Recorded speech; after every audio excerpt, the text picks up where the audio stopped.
And hello, Hearts of Oak. Thanks so much for joining us on another interview. And I'm delighted to have someone who certainly I have followed, bumped into at numerous events and seen GB Resistance pop up in all different interviews. And that is Will Coleshill. Will, thank you so much for your time today. Oh, thank you for having me here. It's a pleasure. I finally made it now. I don't know what that means, but and you're very much kind of you've been behind the camera. Sometimes you've been in front of the camera, doing all that and traveling all over the country. But maybe I can ask you a little bit about your background. I mean, for me, in the whole media side, it's something I've kind of fallen into, and the last thing I was expecting to be doing media. What's your background? Was it more planned for you, or what was it like for you? Well, I've got a background in education actually. So I used to work in the state schools, and I became more disillusioned with what was going in the state schools. I tried engaging in politics when I was a bit younger. I was in the Tory party until 2019 when they sold out Brexit. So I left the Tory party. I quit over that because obviously all this money was being handed over, carving off part of our country. It was a bit of a surrender. Well, an abject surrender. You don't carve off part of your country. You don't carve off Northern Ireland unless you've lost the war. I mean, that's what Farage used to say at the time, back when he had a bit more rigor on it. But yeah, going into 2020, I felt very disillusioned with everything, and then suddenly we had these lockdowns. So there was no opportunity really to be working in the schools because everything was down to skeleton crew. Um, I and it just disgusted me. The idea that people would be locked in their home without judge, jury, trial. I've always been brought up with this idea that we have fundamental rights in this country. Millions of people died for us to be free. So I ended up going down to the protests, and I ended up going down to what was the Simon Dolan case, which was the last appeal against the lockdown, saying you can't do this. You can't lock people in their homes. You can't ban people from going out and protesting because that's the definition of totalitarian. We don't do that in England. If there is some sort of Black Death, there's some sort of plague, you don't need to force people to be in their homes. People will choose to be in their homes. And fundamentally, if a bunch of people want to go outside their homes and get sick and die of the plague, then I mean that's fine. That's their choice. They get to make those decisions, and those decisions aren't best made by government. We all have fundamental rights. Um, and I sat there in that case. There were only 8 people in the public gallery. I was one of them. Yeah, I thought that there was going to be it was going to be packed. I thought there was going to be this big queue, 70 million people, every single person. This affected every single person in the country. So you see a court case more packed when you've got one person on trial for one thing. I've been to court cases where there's been one person and there's been, 15 people sitting there in the public gallery. This is everyone. Everyone's lives were being affected. Millions of businesses were being destroyed. People put out of work, out of education, etc. And there were 8 people, and including little old me, who was just a no one. So I went in, and the Lord Chief Justice of England and Wales, this was what top judge. He, rather than focus on fundamental rights, he just sort of ignored that. He said everything had to be done by the ECHR. Everything had to be done by a foreign court, foreign rules, as if we have no fundamental rights under our own legal system. There are no common law fundamental natural rights that we have, which to me is mental. And then he said, well, you know what we've seen in the Times. So his evidence, the scientific evidence he was discussing, he was openly sitting there discussing this, was what he'd seen in the Times, which, as we know, is just pure propaganda. So I got so angry at this, I went out and I decided to record what had happened in the courts. I thought, well, no one else is going to really do it. So I went out, recorded that, put it out there, made a channel, was going to title it Resistance UK, but UK was taken. I went, wait a second, GB, bang. Typed it into YouTube, top video had 80 views. I was like, people will be able to find that. Got 300 views, and it just went from there. Went down to the protests, covered all of the violence with the police attacks, police going after veterans, and it's gone all the way from there. You've seen violence, state aggression, taking away people's rights, whether it's free speech issues. And I've done that for years. I took a couple of years out to go back doing some private tutoring of homeschool kids to help them get out of the state system, because obviously, what happens in the state system, You send in your little boy John, and then he comes out as Jemima. Um, and so it's basically gone from there. I started. I didn't know how to use a camera.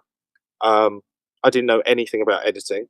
I've had to learn everything from scratch, and I always feel slightly jealous of people who've had that proper training because I've done the exact opposite. I've had to basically bodge everything from the start all the way through over the course of years and learn on the job and just go for it. But it's interesting the people you meet who have learned on the job, and I've had to learn as well how to edit, how to do stuff, and you just have to do what you have to do. And then you bump into people who even like Johnny Wong, you chat to him and he can just pull stuff together. But I think he's just kind of learned on the job as well. And you realize you kind of learn because you have to learn and you haven't been told this is what you have to learn. And I think we come at it quite differently than if you've gone through the system and sat and done a media degree, God forbid, and actually don't come out. So yeah, it's interesting way of looking at it.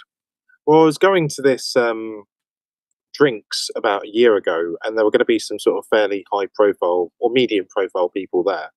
And I got in the lift to go up to this flat, never been to it before, and there were some other people also going into this building. And they said, "Oh, who are you?" And I went, "I'm Will Coleshill from Resistance GB. I'm a journalist." And they went, "Oh, we're journalists." I said, "Oh, cool. So how many times have you been maced?" I went, "What?" I went, "Oh, you're not real journalists then." But it's this, and I know we have all found it that you go and especially in courts, you go and report something, and it's where's your National Union of Students card or whatever to prove.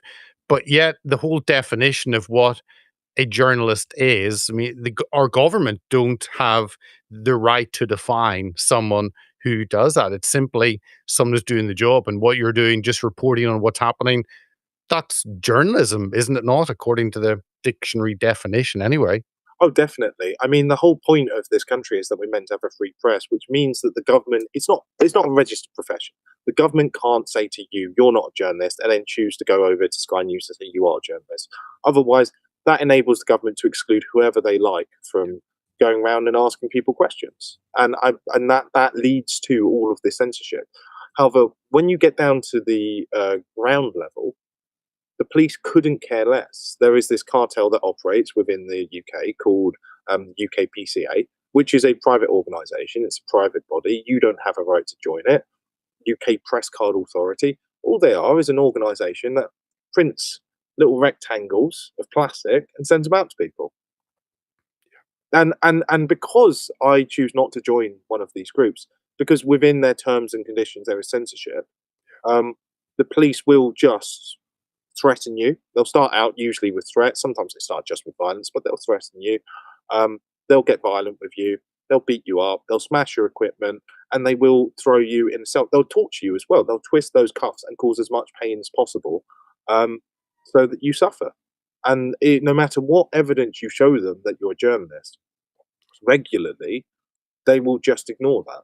Now, the card that I've got, I've obviously printed myself, which is my right to do, and it just identifies me as press. So if I go around identifying myself as press, if they want to go and check that, they can go and check that.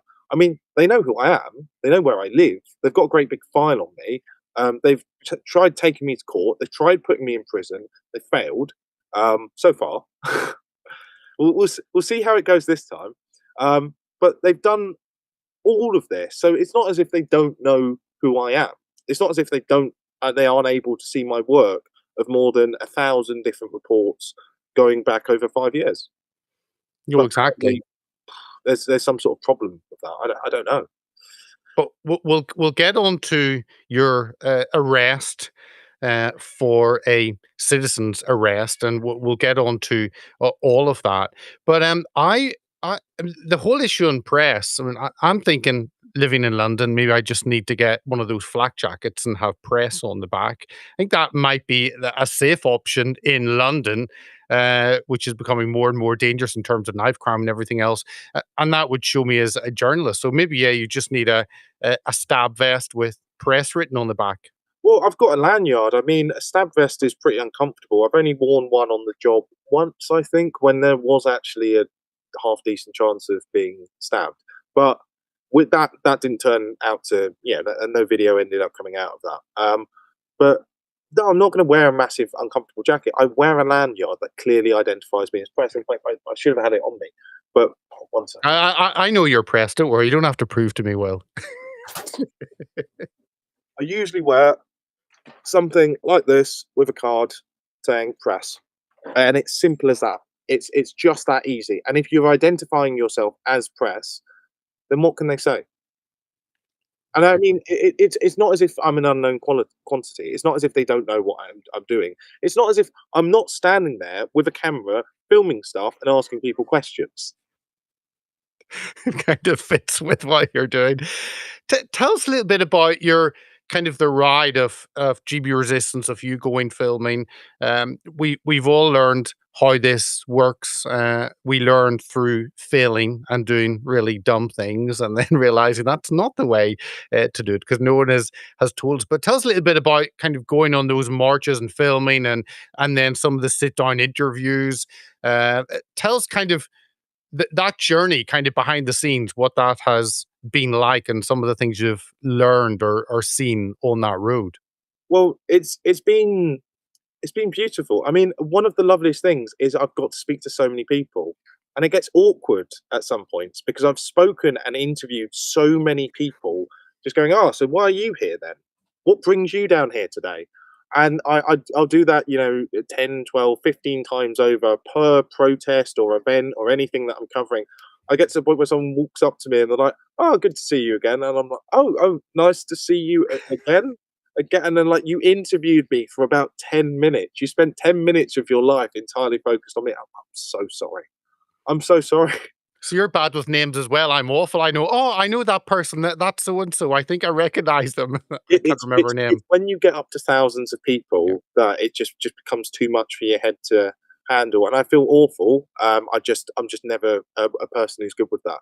But one of the things that I really enjoy is the fact that I'm able to. Well, I have been able to give ordinary people a voice because during the lockdowns, it went from what was during the independence referendum to leave the EU. 95% one way with the media. It was 100%. Like people fail to remember. And you see all this stuff with reform and Nazim Zahawi coming over, and it's like people have just forgotten this absolute totalitarian state in which we were living, where they were saying you couldn't be um, anywhere close to each other. They kept saying this 2 meters thing, and I just told them I didn't use foreign measurements. So oh, what's that in English? Feet and inches, and they're all foreigners, so they had no clue.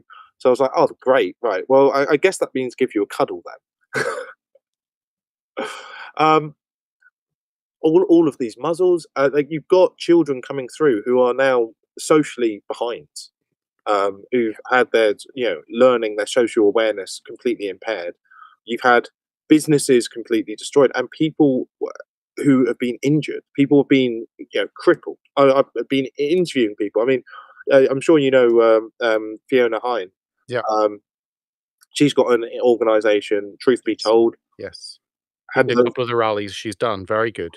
Yep. So you've got those victims there, and then you look at. I'd say one of my best interviews ever was with Dr. Claire Craig, Yeah. who's just got a new book out, Spiked. So Um, I am. It's actually sitting on the other side of the room. And oh, she's put it in the post for me, so I haven't got it yet. I'm trying to read through it. I just think Claire hates trees because it is genuinely that thick. Oh, no. I Yeah. need to ask for an executive summary. Because no, but whenever you're talking to people, you want to read the book. You watch interviews and you realize the person interviewee has not even read, has no clue. And sometimes it's difficult to get through, but I will go through with a pen, which is why I want to do paper and I'd never want to do like an ebook because I want to get a pen and mark it, and then often use that marked as an interview and then flick through it. And I am shocked at journalists who just don't do their job and have no clue of who the person is on, haven't even read their book, and they're talking to them about a book they haven't even picked up. Well, I've got to say I have interviewed a few people where I haven't read their books. I must stand guilty as charged on that offence. Um, But I do also think there's a beauty of going to something with an open mind and letting someone give you an introduction to it. So say, look, you've written a book. I don't know about your book. Can you tell me what your book's about? Pitch it to me, and you're pitching to me in exactly the same way that you're going to be pitching to the audience. Tell me what's interesting. Convince me to read this, and you can convince the audience at the same time. But with Claire, I mean, what last time I interviewed her was when she was still currently writing her book. I would like to interview her again once I've got through this. So I'm trying my best to get through it. But I think one of the beauties is speaking to those people who've been censored, speaking to those people who've never had a voice, and also being able to speak to some ordinary people. Because I've been able to genuinely interview someone that goes out to 50,000 people, and those people would never ever get to say anything to anyone. Look, politically speaking, they have no say, they have no voice, they have one vote, which is probably deluged by a bunch of migrant votes in whichever constituency they're in. And their voice would mean nothing unless someone can give them a say. And I mean, that's what media should really be about. That's what news should be about, in a way. And that's why I consider myself to be a freedom journalist. People say, "Oh, why don't you cover this? Why don't you cover that?" And I go, "Well, everyone else is covering everything else, but someone needs to dedicate themselves to freedom in order to balance it out." So it's for freedom causes with me. No, you have to, or else it just gets chaotic. Your mind just goes everywhere, unless you focus it, and you have to focus on what you're interested in or passionate about, or else it just becomes random. Can can we touch on the arrest and what you've been doing on that and followed that closely? And then I would talk to you about kind of the legal system as well, because I don't know if we might have probably have the same um, I guess, hit off the legal system as probably we have of the political system. But let me bring up the picture of you first, and then I'll bring up the video. There's Will upside down, being held. Um, I mean, I've never been arrested before, so I Oh, don't know sorry, what you're a lightweight then, PC. I know, and look, even growing up in Northern Ireland, I was never arrested. That could have gone worse in Northern Ireland back in the day. But again, what was it? Because again, you're normally behind the scenes, you're normally filming, but of course, with what happened, you jumped in, no one else did, and assisted arrest. Tell us a little bit about that, and I know you're going through the legal process, so you probably don't want to discuss all of it, but tell us a little bit about kind of what has happened. So I was down there filming as a volunteer for Freedom Watch. So I'm sure a lot of people know Montgomery Toms. He set up this new organisation called Freedom Watch to go and have these table debates because last year, and it's already, what is it, 6 months ago now, that we saw Charlie Kirk assassinated. Now, I I wasn't the biggest fan, not in a negative way at all, of Charlie Kirk, but he wasn't one of the main figures on my radar. But to Monty, he was a massive inspiration, and to a lot of people, he was a massive inspiration. I went down and I was covering the vigil for Charlie Kirk, and it was quite moving to actually see how many people have been impacted by this man and what he'd done by going and provoking debate Was amongst. that in Westminster when it was pouring with rain? I went to the first one. There were two. Oh, There okay. were Yeah, watch 2. on There the was later the one. immediate one, and then there was the second one, and I Yep. thought it was a bit strange to go to a second one, so I thought I don't know, I felt that I'd already covered it, and they said, "We're doing another one." I went, I don't get that. I get that you wanna do something consecutively with the Americans, but, um, so I saw how much people were affected by Charlie Kirk, and, it was Monty who actually mentioned to me, he said, "Charlie Kirk's dead," and he was deeply affected. And he wanted to go out, he wanted to do these debates, and he wanted to encourage young people because, frankly, most people under 30 are completely politically disengaged, or if they are politically engaged, they've been brainwashed. Like I say, I've got a background in education. I've worked with kids who, like girls, who think that they genuinely are boys or can become boys, and their parents have pulled them out of state education to homeschool them, and they need support there because their child has been brainwashed. The end state of your girl saying that she's a boy is her basically castrating herself and Frankensteining her own genitalia. The same for a boy. Like people call them transsexuals or whatever. These are eunuchs. The eunuchs who have been castrated, and it is mental illness. I mean, we saw this sort of thing happen to Monty when he was down at the Pride parade, and he went down saying the trans flag equals mental illness because fundamentally it is. I mean, it's a form of dysphoria. So you've got all this propaganda amongst the youth, and it's like we're constantly fighting an uphill battle. We have to de-radicalize everyone, and it's much easier to fool a man than to convince him he's been fooled. Which is why you see this massive age disparity when you look at polling between anyone sort of over 35, 40, who tends to be a bit more sensible, a bit more right wing, and this just absolute cesspit under that age. And until there is a sensible government which can hold power and essentially dismantle the state education system, move us back to a free market voucher system like Milton Friedman might talk about, where parents can homeschool, they can choose for a range of schools, or they can decide to use the voucher and then pay on top of it, and they can balance it out without all this tax and VAT nonsense. Until we have that, we need to target the youth, we need to speak to young people, and we need to let them know that they're constantly being conned into their own servitude.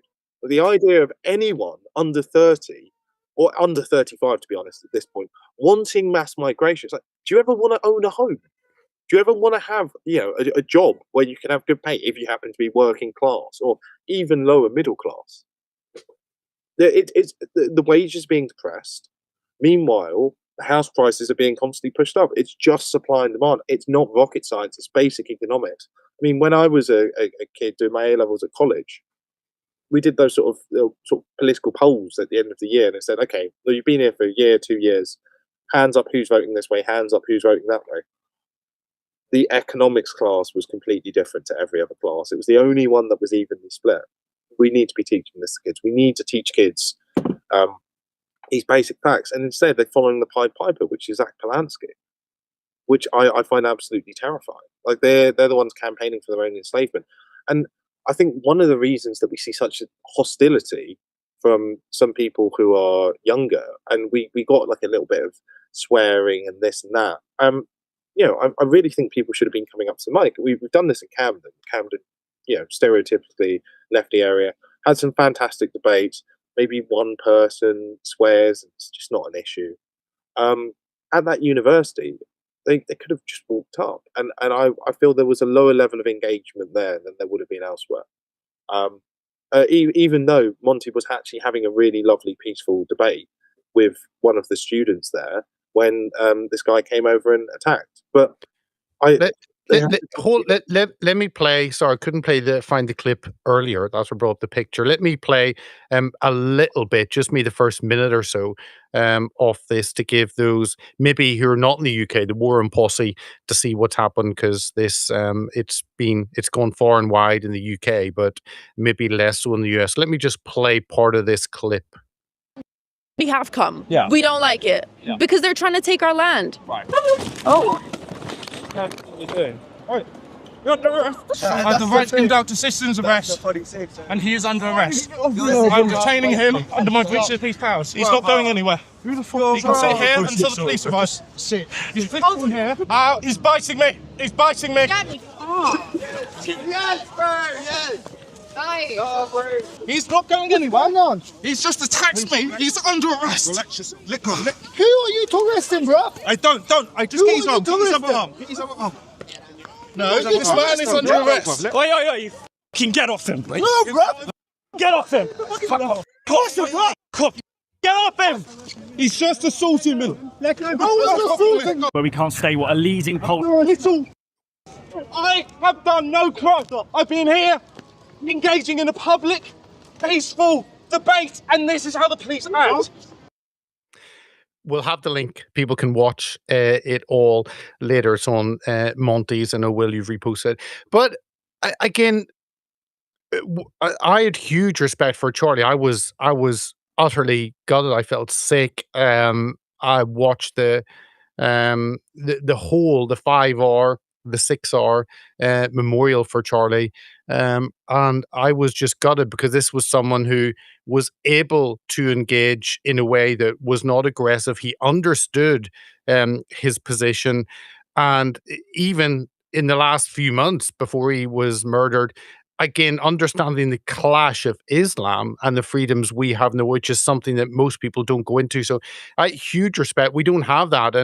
And tell us about, the importance of engaging with youth, the importance of going on to universities, the importance of having these debates. And I remember being in debating societies at school and uni, and that was part of it. Now it's kind of one side seems to have a priority, and it's not a free and open conversation, which is why kids, they finish uni, they go into a job, and they don't know how to present anything because they haven't been put into that environment. But yeah, tell us a little bit about these events and what you and Monty were, or what Monty was trying to do, and you've obviously accompanied him to a number, and probably will maybe be his minder from this point on. I don't know. Well, I think in future we're going to need professional security, and I mean that's one of the ways they try and bleed you dry. So if you happen to have any form of success, or you happen to be saying anything that they might deem controversial, or they don't like, they'll use this violence, and that'll just bleed you dry of money. So at the moment, Monty's fundraising in order to replace anything that's been damaged, but also to provide security in future. So he's asking for people to support, so we can just basically keep going to universities and keep putting these questions, but have security in place, because we can't. We clearly can't trust the police. The police are a violent criminal organisation. They're deeply corrupt. They're just starting misconduct in public office. I mean, one bit that you've missed out there is Mr. Owen, who's a constable, saying that it was our fault, basically, because we brought that banner down. And apparently that's our fault. You can see his demeanour change. And then he was saying that to me in the van. Okay, so after they've, really roughed me up, he's then telling me it's my fault. And he's just being smug. It's unacceptable. If you speak to the police and you ask them their political opinion on just about anything, they will turn around and they'll say nothing. This one, he just completely and utterly brazen. And one of the problems is also this sort of mob mentality. If a policeman comes up and assaults you, more police will come in and just start assaulting you. And that's not how police should conduct themselves. We're meant to have civic policing in this country. And that's meant to mean that police are meant to dress like us, act like us, basically work within the same powers and structure as us. They shouldn't be more armed than us. At the time when we could carry about guns, police were carrying around little sticks. And now they've got tasers, they've got pepper spray, they've got their batons. If I wanted to carry any of those, I couldn't. So they're always armed. They're dressed like paramilitaries. They've got this mob mentality, and fundamentally, they're nasty, violent people. I don't know how you could be part of an organisation which systematically locks people up for speaking. If you use violence against an innocent person, you've assaulted them. And if someone has just been speaking and they express an opinion on Twitter, and you're going to go round and drag them and put them in the back of a van, I don't care whether the government says that that's legal or not. We have rights, so you shouldn't do it. And if you're going to comply with that, then you're just a thug.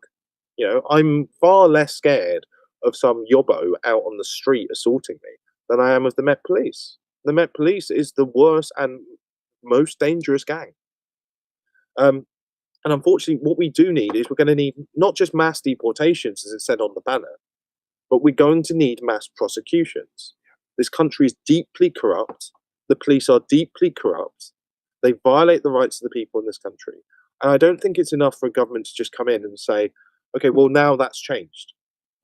Because I believe our rights are fundamental. I believe they're inviolable, inalienable. So if those have been violated, these people shouldn't just be retrained. They should be sacked. They should lose their pensions, and they should be put on trial, and they should be locked up. Because fundamentally, the police are the problem. Otherwise, another government will come in, another government will be corrupt. It will start violating people's fundamental rights, and it will happen again and again and again and again. Look at everything that's happened with all of the people who've been injured during the lockdowns. They've got all of these people locked up for free speech. All of the corruption with all the contracts, every single thing throughout government. Look at the mass people smuggling. They're literally people smuggling, was it tens of thousands of people into this country per year, and that's the government doing that. The government is engaged in a mass scale illegal people smuggling operation.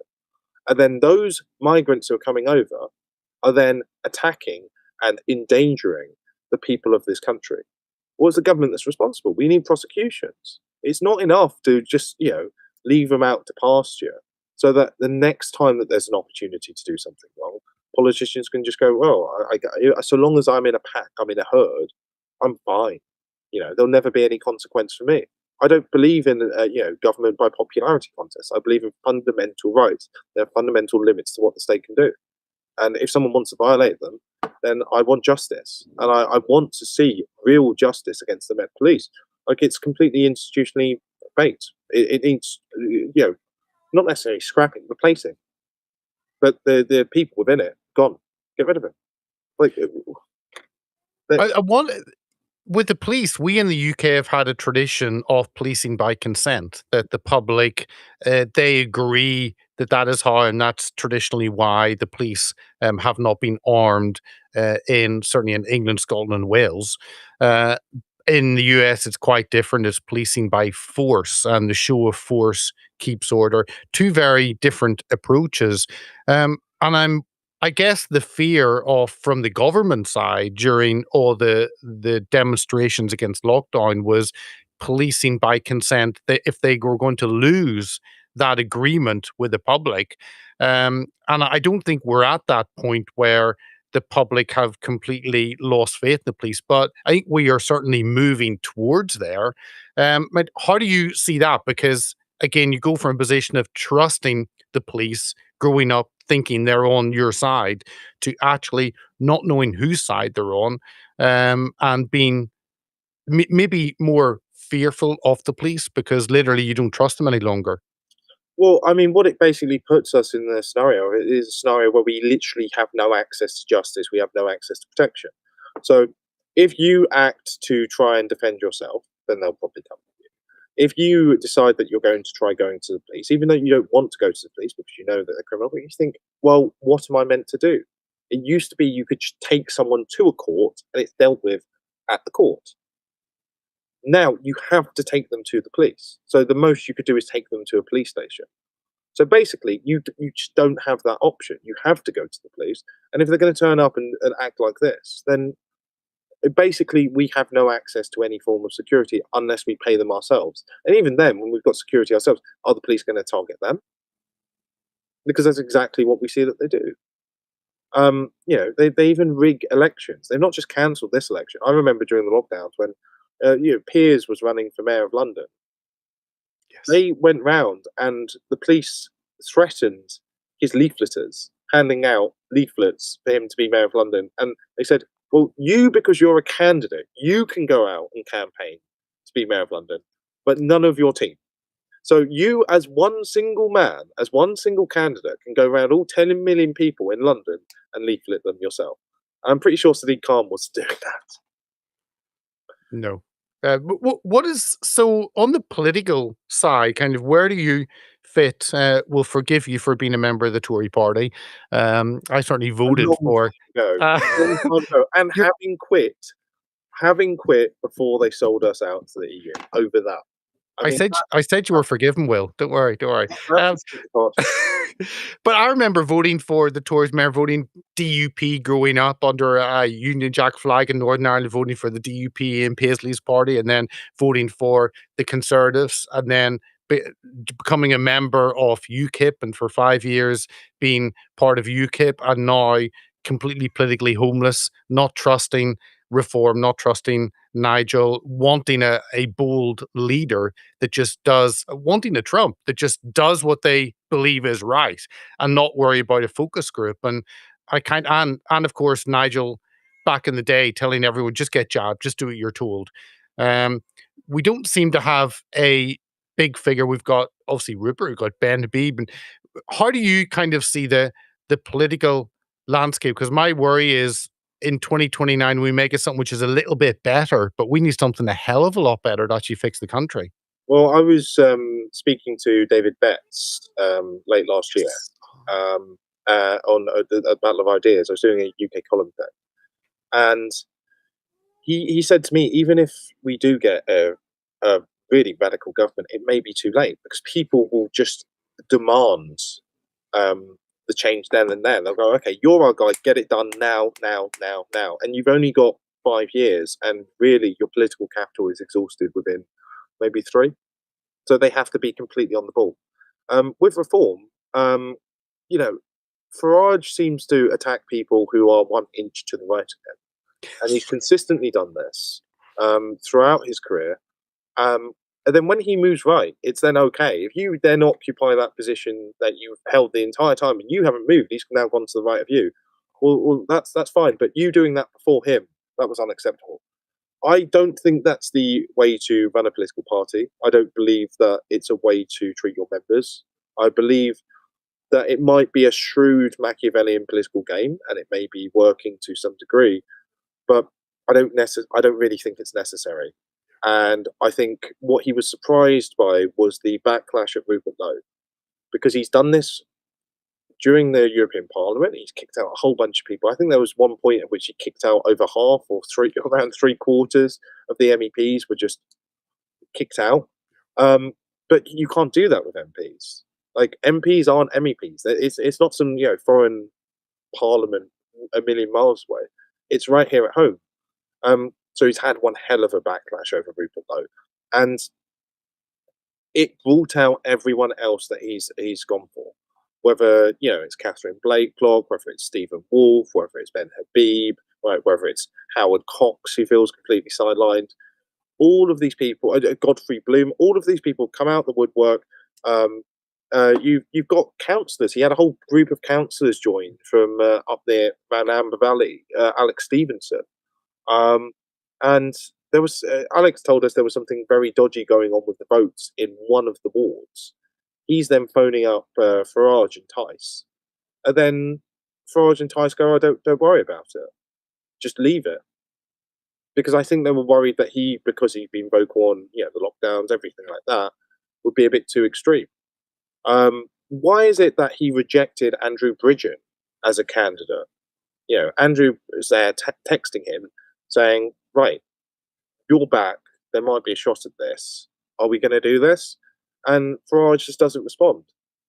And then they run a candidate against Andrew, and obviously that fails. I mean, they had the most popular MP in Parliament, the MP with the most recognition. And it seems like something very dodgy went on with the votes, because I was the only journalist who went up to cover Andrew's campaign. And I could see the amount of people out there shaking his hand and running over and supporting him. I mean, he went to Tesco's, like a year ago or something, and I think it was something like 14 people or something like that walked up to him in the Tesco and said, "I voted for you." Well, that's 1%. He met 1% of his voting base just by going into Tesco's, apparently, according to the stats they have.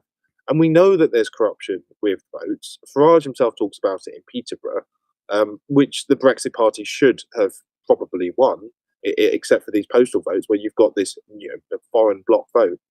And then you've got the over rigging. I mean, Tice told me, Tesco bags full of postal votes. Where are these coming from? And then you've got this foreign bloc vote. You've got the idea that foreigners are voting in our elections. The idea of a foreigner, someone with no British ancestry, okay, who's not married to a British person, who's not been adopted by a British person, is voting in the country in which our ancestors have lived thousands of years. Is abhorrent, it's disgusting, it's corrupt, and it is treason as far as I'm concerned. No foreigner should be voting in our elections, full stop. No foreigner should be sitting on a jury. So when the police put me on trial before, beating the absolute ever-living daylights out of me on next to Parliament, because I filmed them, kneeing this man who looked like he was about 70 or something, and that was an inspector that did that.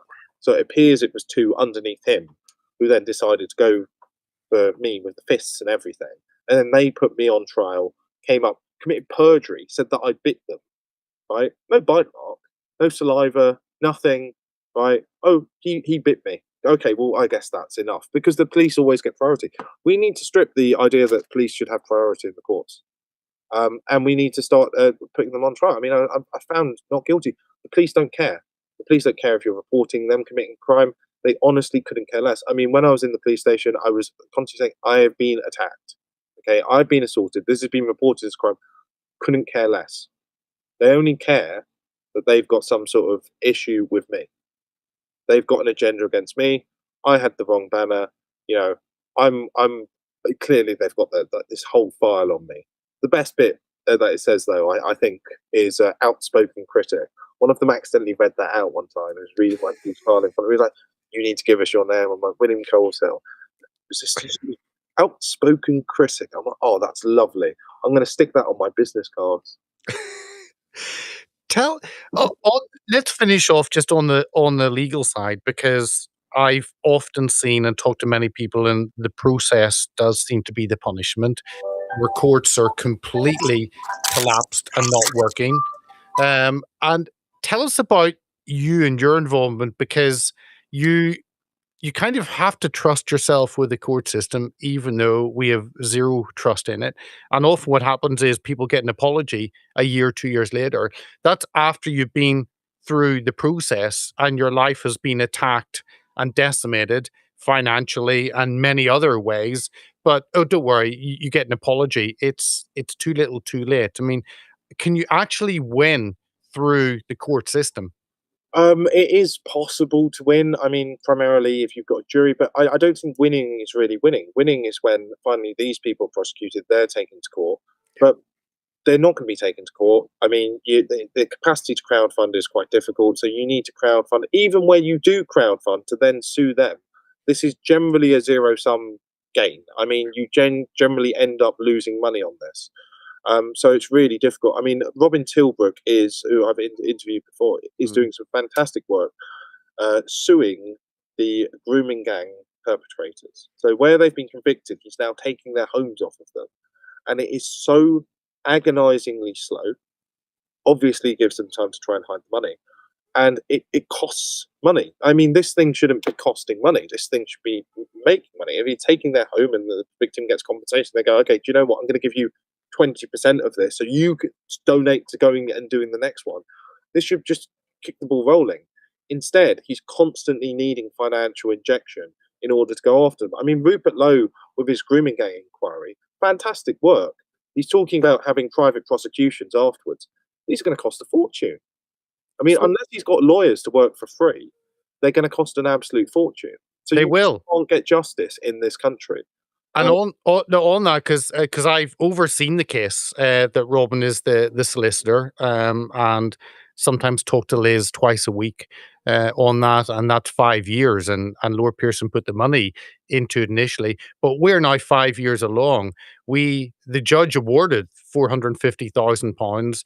That was 2.5 years ago. We are still waiting from the court, the judge, to say you can have an enforcement order, therefore you go and take the property. We have now waited 15, 16 months from the judge saying that to, oh, you need a court date to actually get the bit of paper. What the judge has said, it surely it should be automatic, and you literally can do nothing. You just have to wait. The courts could wait 3, 4, 5, 6 years if they want, and there's nothing. And after working with Liz on this case, I despise the legal system. It is one of the most evil, corrupt institutions in the UK. I can't see anything that's worse. in the Magna Carta, it says, "To no one will we sell, to no one delay, to no one deny right or justice." Now, if they're going to do that, if they're going to remove our rights, then fundamentally we're going to either need a government voted in that will secure us our rights, or a government which will be imposed by the people in to secure our rights. I mean, it's in one way or another, whether by the ballot box or otherwise in the streets, we will have our rights and we will not have our country erased. I mean, look, within 20 years or 25 years, we could be a minority in our own country. That's not acceptable. We will lose, there's already a fifth column that's been brainwashed via the state education system, which is consistently setting us up. The Lib Dem voters, the Labour voters, the Green voters.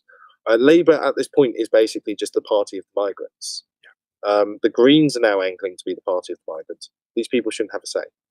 And frankly, either we win, or we will need to rise up. There's nothing more to it. if the game is rigged and we don't consider it legitimate, if the elections in this country aren't legitimate, then people have every right to overthrow what is a corrupt and illegitimate government. I'm not calling for people to do that, but I'm saying that fundamentally, it's what will happen unless what will need to happen for us not to be extinguished.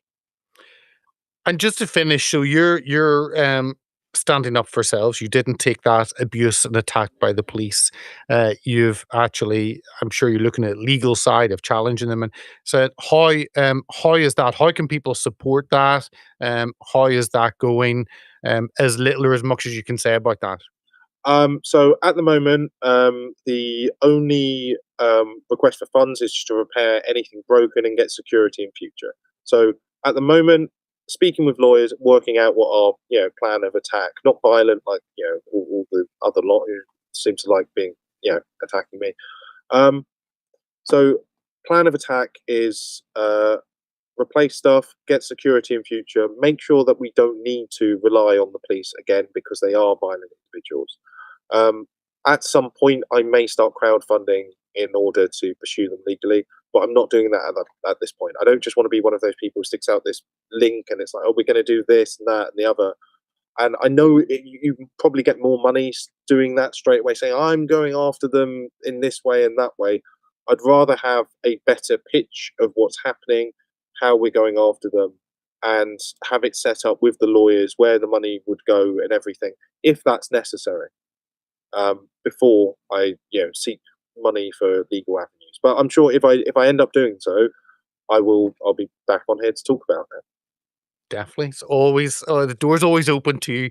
Well, I really do appreciate your time. I know you're all over the country to filming different events, and then you've got all this pressure of what has happened with the police, and they really try and decimate your life and make this the focus, and as if we don't have enough other things happening. But thank you so much for coming on today and just giving us a little bit of your background and where you currently are at the moment. Well, thank you for having me. And like I said, now I've made it.